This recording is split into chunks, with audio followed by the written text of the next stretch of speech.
നമസ്കാരം.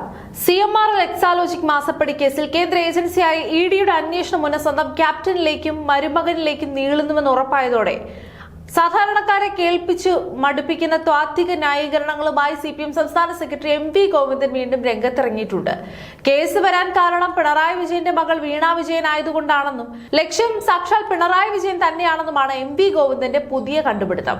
മുൻപ് ക്യാപ്റ്റന്റെ വീട്ടിലും റിയാസിന്റെ വീട്ടിലും പരിശോധന നടത്തിയപ്പോൾ EDക്ക് ഒന്നും കിട്ടിയില്ലെന്ന് പറഞ്ഞവർ ഇപ്പോൾ സ്വന്തം നേതാക്കളുടെ വീട്ടിൽ റെയ്ഡ് തുടരുമ്പോൾ കരച്ചിലും പിഴിച്ചിലുമായി രാഷ്ട്രീയ വിശദീകരണ യോഗങ്ങൾ സംഘടിപ്പിക്കുകയാണ്.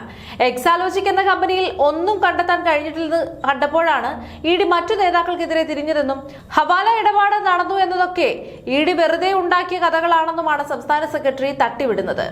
കമ്പനിക്കെതിരെയുള്ള കേസിനെ അവർ കമ്പനിയായി തന്നെ നേരിട്ടോട്ടെ, പാർട്ടി ഇടപെടില്ലെന്ന് പറയുന്ന ഗോവിന്ദൻ മാഷ് പക്ഷേ മുഹമ്മദ് റിയാസിനെയും നിഖിലിനെയും EDക്ക് വിട്ടു തരില്ലെന്നാണ് വാശി പിടിക്കുന്നത്.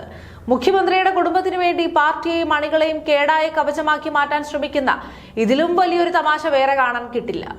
തന്റെ കൈകൾ ശുദ്ധമാണെന്ന് ക്യാപ്റ്റൻ പണ്ടേ പറഞ്ഞിട്ടുണ്ടെന്ന പഴഞ്ചൻ ന്യായീകരണം ആവർത്തിക്കുമ്പോൾ തെളിവുകളൊന്നുമില്ലാതെ ED വിചിത്രമായി വാർത്താക്കുറിപ്പിറക്കിയെന്നാണ് പാർട്ടിയുടെ കണ്ടെത്തൽ.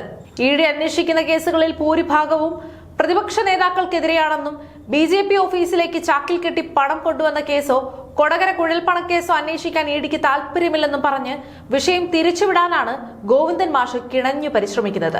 കേജ്രിവാളിനെയും ചിദംബരത്തെയും രാഹുൽ ഗാന്ധിയെയും ഒക്കെ ഉദാഹരണമായി നിരത്തി തങ്ങളും ഏതോ വലിയ വിപ്ലവത്തിനു വേണ്ടി പീഡനം അനുഭവിക്കുകയാണെന്ന് വരുത്തി തീർക്കാനാണ് പാർട്ടി സെക്രട്ടറി ആവതും ശ്രമിക്കുന്നത്.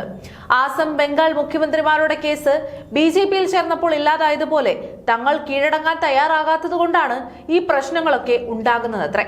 ഭരണം പോയി നിൽക്കുന്ന സമയത്ത് സ്വന്തം നേതാക്കളുടെ അഴിമതിയും കള്ളപ്പണ ഇടപാടുകളും മറച്ചുവെക്കാൻ ന്യായീകരണ തൊഴിലാളികളായി മാറുന്ന പാർട്ടി നേതൃത്വത്തെ കണ്ട് അണികൾ പോലും തലയിൽ കൈവയ്ക്കുകയാണ്.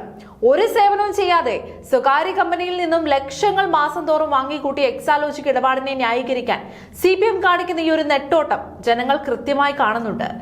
രാഷ്ട്രീയ ലക്ഷ്യമാണെന്ന് പറഞ്ഞ് രക്ഷപ്പെടാൻ നോക്കുന്നവർ നിയമത്തിന് മുന്നിൽ കാര്യങ്ങൾ വരുമ്പോൾ എന്തുത്തരമാണ് നൽകാൻ പോകുന്നത് എന്ന ചോദ്യം മാത്രം ഗോവിന്ദൻ മാഷിന്റെ വലിയ താത്വിക അവലോകനങ്ങളിൽ ഉത്തരമില്ല.